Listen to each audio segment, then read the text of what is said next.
What stopped you from ending your own life? My cat. I was about to jump out the window of my 23rd floor apartment when my cat put his paw on my leg and meowed at me. He looked so concerned, so I ended up sitting on the floor, hugging him while he purred his huge furry heart out. Living wasn't easy for many years after that, but that cat stayed by my side through everything. When he passed away at the age of 19, 17 years after he saved my life, a part of me left with him, but I am so grateful for what he did for me. I am the only person who regularly visits my mom, who lives in a nursing home. I've worked in elderly care industry, and what you are doing is important beyond measure. I've seen countless of old folks who are basically just thrown into a nursing home to rot, and the family or relatives barely visit X. I remember one resident who was a typical sweet grandma, who was planning to celebrate her 90th birthday, only her grandson had come to visit, and I overheard that the son had gone to watch a boxing match and that's why I didn't attend.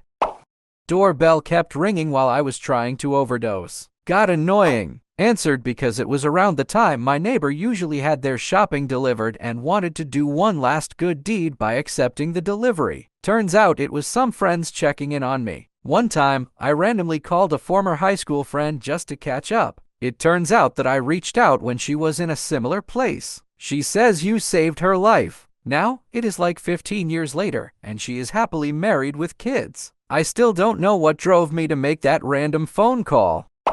The fear of not doing it right, and existing in an even worse state that I am. I get this. For a while my job required me to be driving a lot, and I was not in a good mental state. I wouldn't be actively seeking out my death, but if some semi were to coincidentally run a red light and flatten my car, if anything, I would be mad if I survived, because then I would have to deal with hospital bills and insurance bills and getting a new car and living in a disabled body, and that would just be even more things to juggle and struggle with.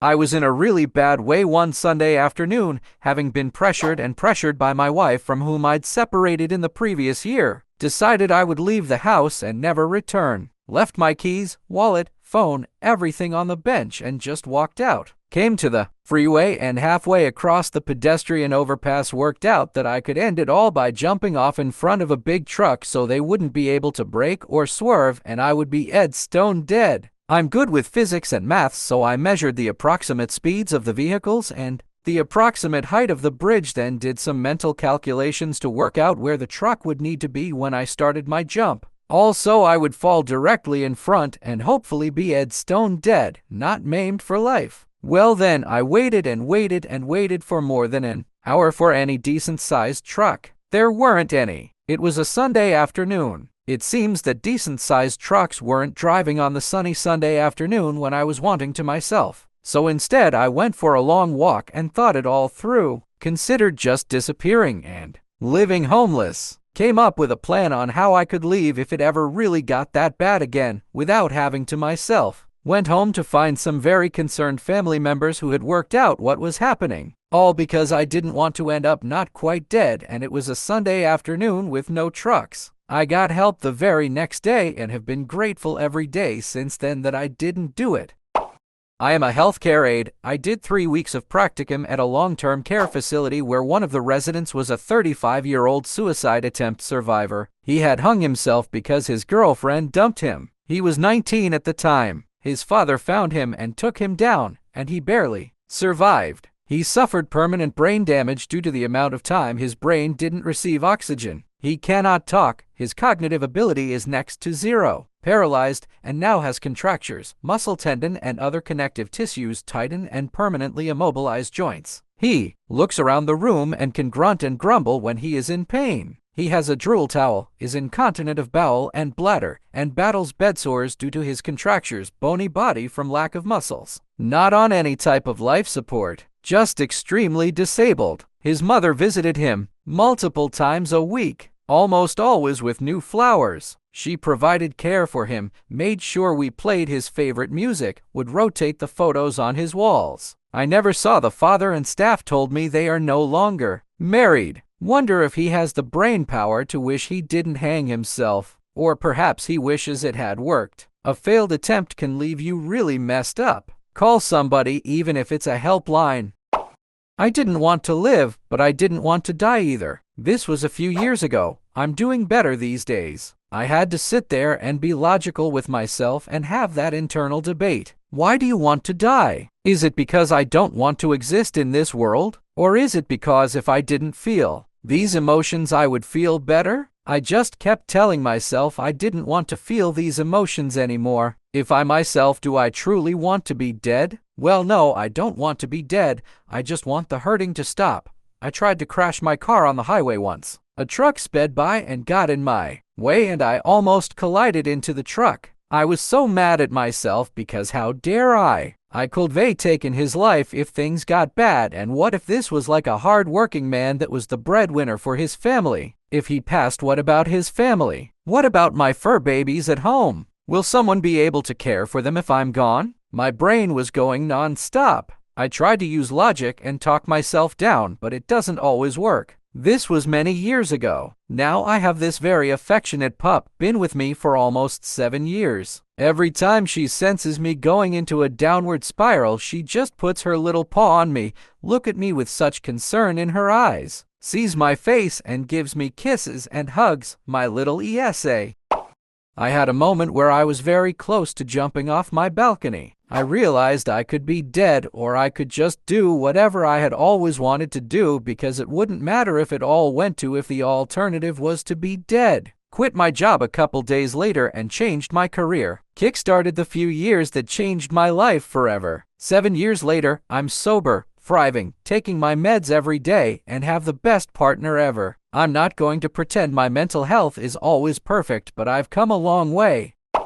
That if I did, my kids would be the ones to find me. And when I was crying and putting the bottle of pills back, my daughter 5 came in my room, gave me a hug, and said, "I love you, Mom," and then she ran off to play. This might not mean much coming from a total stranger, but you should be so proud of yourself for choosing life. You made one of the bravest decisions any human ever could for your kids. I saw your reply to another commenter, and I hear you on the military aspect of it. My dad was gone on deployment for almost the whole first 10 years of my childhood, and I tell friends it felt like living with a single mom. Hang in there. It is worth it, and your kids are going to be so grateful they had an awesome mom like you looking out for them.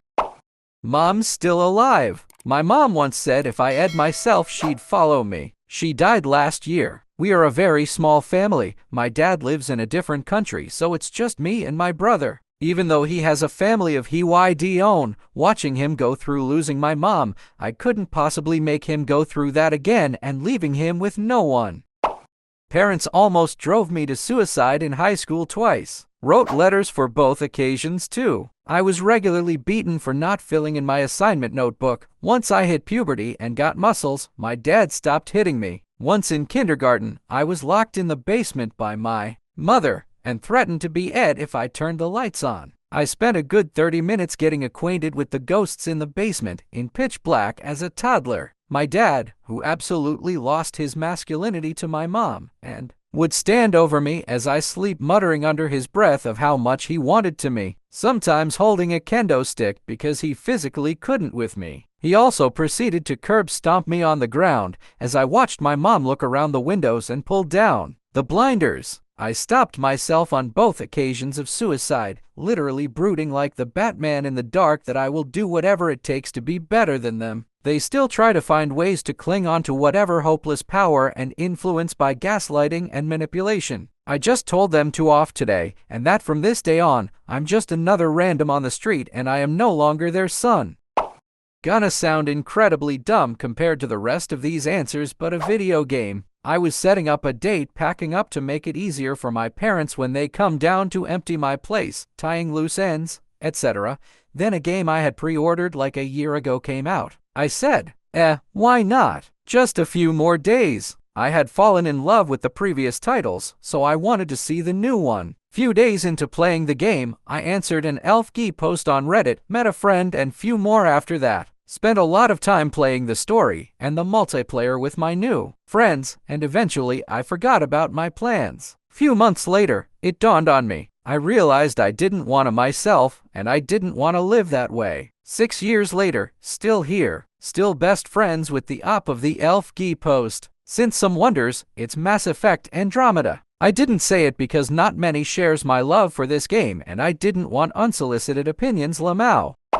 Shortly before committing to it, I realized I hadn't exhausted all my options at the time. I'm glad I did. That happened to me when I finally got a new job and realized I didn't have to be surrounded by people who treated me poorly despite my best efforts. Not only that, but I also realized that there are people who will appreciate your effort, but sometimes you have to drop your setting and step out of the discomfort you're familiar with to find them. It can be scary not knowing what's out there if you live in hell, but you don't have to keep living there.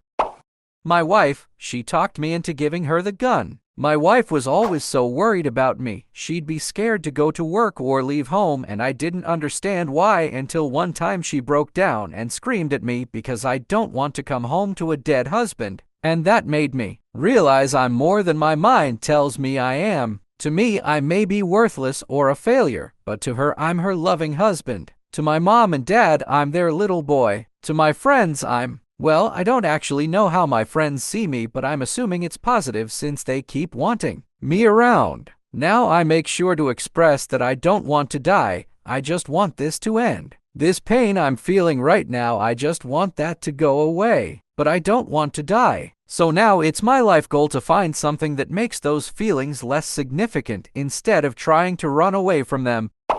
My kids, I don't want them to grow up feeling like they weren't enough for me to stay. The truth is, they are the main reason that I do. I think about this and I have an internal conflict with this all the time. I cannot totally empathize as I have no kids. I know it's hard. It's so hard, and there could be multiple reasons to want to go through with it, and no one knows anything about what the person is going through, but when the person that's gone leaves behind kids, I just can't wrap my mind around it, honestly, in the nicest way possible. Take Twitch for example. Obviously he was going through some, but all I can think of is, he left his kids behind, and how are his younger kids going to feel when they realize that he left despite their existence? I could never forgive either of my parents or myself if they did that. I'm sorry if I brought anything bad up or said anything rude. I just thought I'd share my POV. Pure spite, living alone. When I got severe COVID, it occurred to me that only a day or two without water would be all it took to seal the deal in a way that would give anyone who might grieve my suicide plausible deniability. Then I realized my anti-vax brother would become the uncontested sole family heir, and the idea of making him a millionaire by succumbing to COVID was too much irony to die with. My pets, I inherited her when my mom died, and she wanted nothing more than to be on me or as close as possible always. I had a bad, abusive breakup, a particularly damaging part in a long string of personal crises. She faithfully came to my lap as usual night after night as I sat in my house alone, pondering that I meant nothing to anyone, least of all myself. I asked myself often what the point of the suffering was and couldn't come to an answer. Eventually, I realized that I could never bring myself to leave her, that she needed me. She loved everyone, but loved me like no one else. Fortunately, I've been in a bit better place, but I've had some more hard nights that I've had to fight through alone since she passed almost a year ago. I miss you so much, little kitty.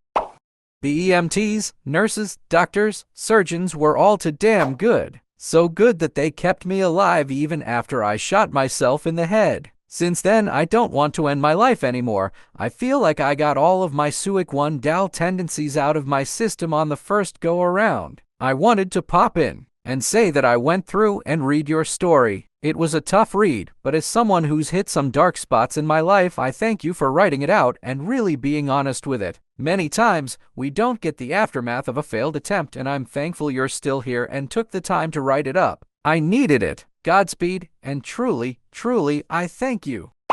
I don't want my family to think they failed me. It was somewhat like that for me too. I saw my memories, felt like hell, was almost doing it, and I then thought it was for the best. That I just couldn't handle it anymore. That no one would miss me. And it clicked. No one but my parents. They would always wonder why. It would destroy them. The lack of answers and how I couldn't even tell them what was going on because I was so ashamed. And I just dropped the knife and cried even harder. I didn't have it in me to be like that to them. They weren't failing me. They didn't know anything, and they would always wonder. That was also the moment when I decided that I would help myself. No one else was doing it for me. Every single adult that knew about it, let's say huge bullying issues that eventually rose to actual crimes, wasn't willing to help me. I thought my parents wouldn't be able to do it either. Well, if teachers weren't doing a thing and they were the authorities. So yeah, it was a life-changing moment for me.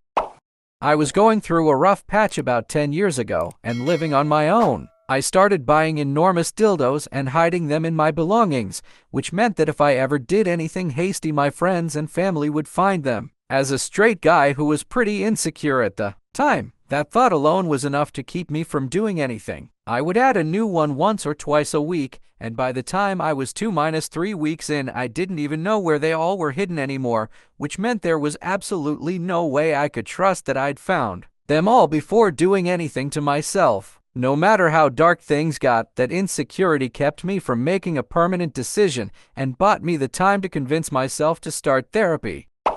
I felt very lonely, still do, but what stopped me was realizing no one would give a, nobody cares or ever will care about me, so why would I attach so much value to not having relationships? Since then, I have felt all of that weight drop off my shoulders. I've been going through kind of a rough patch like this. Loneliness is so hard to deal with, and one of the things that has actually helped me through it is doing all of the things that I've wanted to do, but never had the time or money. I'm in the process of finding a new job, so I've had more time off than in the past, and took a solo trip to NY and just spent a couple days doing all the stuff I wanted to do and just not caring that I was doing it by myself. Namely, going to museums and the NY Public Library and seeing a show on Broadway. Something about it was cathartic.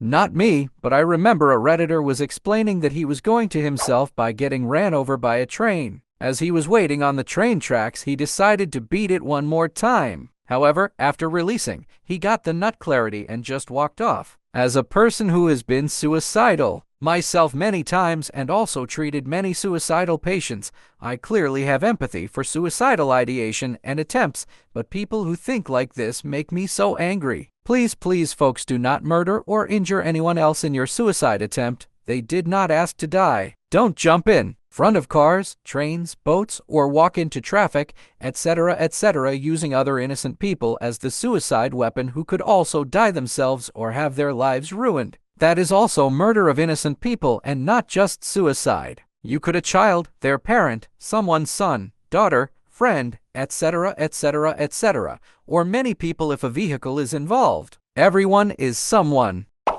God or crazy luck. Take your pick. I prayed and asked for a sign that I shouldn't myself, and when none came, I loaded my gun, pressed it to my head, and pulled the trigger. It did not fire. Turns out, I had bought faulty ammunition with a dud primer. I took it as the sign I was looking for and started working on my mental health and building my life for better days. Personally, I picked the God choice there. I say that because, in my mind, God knew what was coming down the pipeline. A series of events had to happen before that box of ammo was even sat on the shelf for you to buy, and that's a downright miracle that it worked out to where the primer was faulty. The rope snapped. The kindness from doctors and patients during an award gave me the perspective I needed. I wasn't aware that I was masking CTTS from a traumatic birth. My dad had a major operation ended in LCU immediately after the 12-hour OPS. I feel this urge to call my mom. She tried to sound hopeful, but I knew otherwise. 1 a.m. the next day, stress triggers quick contractions. While at the hospital pushing, my sleep-deprived epileptic husband has a grand mal seizure, misses the birth by 5 mins. The nurses offered to take snapshots on a Kodak cam. I should have declined.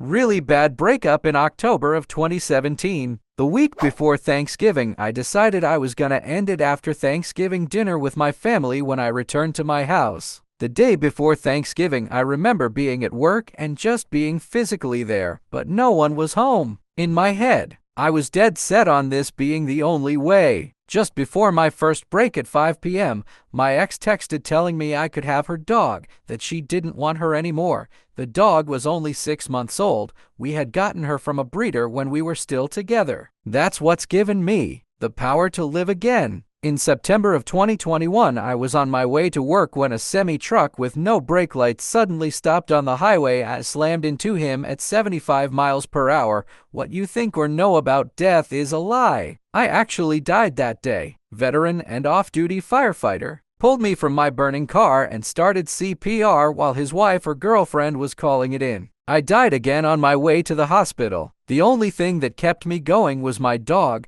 The thought of her not understanding why I never came home is what scared me to wake up. During my last attempt, my cat scratched at my door and was meowing loudly. I never heard her meow like that. I took the belt off my neck and opened my bedroom door, and she ran right up to me. She pawed at me until I got down on the floor with her. I just held her and we snuggled together on the floor right then and there for a long time. She was truly my soulmate through and through. Years later, my close friend committed suicide the same way I attempted to, and it all hit me like a bus. I haven't even thought about hurting myself since. It really hit me what would happen to my loved ones if that had been me. My cat saved me in the moment, and my friend's passing saved me from ever doing it again. I miss them both dearly and think about them a lot. The fear of surviving but having lifelong injuries. I still feel terrible, but I'm still here, I guess. I had tried to commit suicide last July by overdosing on my psychiatric medication. I ended up in the ICU in a coma and put on a ventilator. It also caused acidosis, so I had to have dialysis twice and a blood transfusion due to an ulcer. I woke up after 4 days in a coma. The doctors didn't think I was going to make it, and to make matters worse, I contracted COVID-19. When I recovered enough, I was transferred to the psych ward, which was a terrifying experience and still gives me nightmares to this very day. It's almost a year later, and every day is a struggle to function. I have little energy most days, and I'm still on copious amounts of medications because of the damage I did to my stomach and heart. Writing my letters to my wife and family. The wife was easy. It was basically one sentence. But then I started writing to my son, and the words became harder and harder, and I realized more and more what it would put him through, so I stopped writing and came home. The letter writing stage is as far as I've gotten before. There are several that are very easy to write, others not so much, especially the one to my daughter. Then it makes me reevaluate why I even want to do it. If it's to pay someone back, convince them of how much pain I'm in or have been in, or something like that, it makes it seem small and not worth it. Does help to get the feelings out though and say what I need to. When I was in the Navy, I started drinking super heavily after I turned 21 and came back from a deployment. I felt like an utter failure for a few things I didn't accomplish. Anyway, I drank myself to the floor one night, crawled over to a drawer with some scissors in it, took them apart so I just had the one blade, held it on my wrist for a good while, cried a lot. Only thing I can remember is I had a newly born nephew, hadn't even met yet, and thought to myself, I can't myself, knowing my nephew would only know me as his uncle who ate himself. Put the scissors down and went to bed. A few days later, a friend of mine reported me to my command for something I said about drinking myself to death. I was in rehab for a month after that. I went to a lake saying I was going night fishing, but really I was at the end of my rope. I made it all the way to the pier when I saw a flashlight shining behind me. It was a park security guard just doing welfare checks, and he wanted to make sure everything was okay. I showed him I was just fishing and had my fishing license, and then we ended up talking for a good 30 minutes while I actually fished. I honestly don't remember what all we talked about, but by the end of it, I realized if a total stranger cared enough to just speak to me for that long on a random night, how would the people who I'm actually close to feel when they heard the news? I'm so thankful for that random stranger being in the right place at the right time.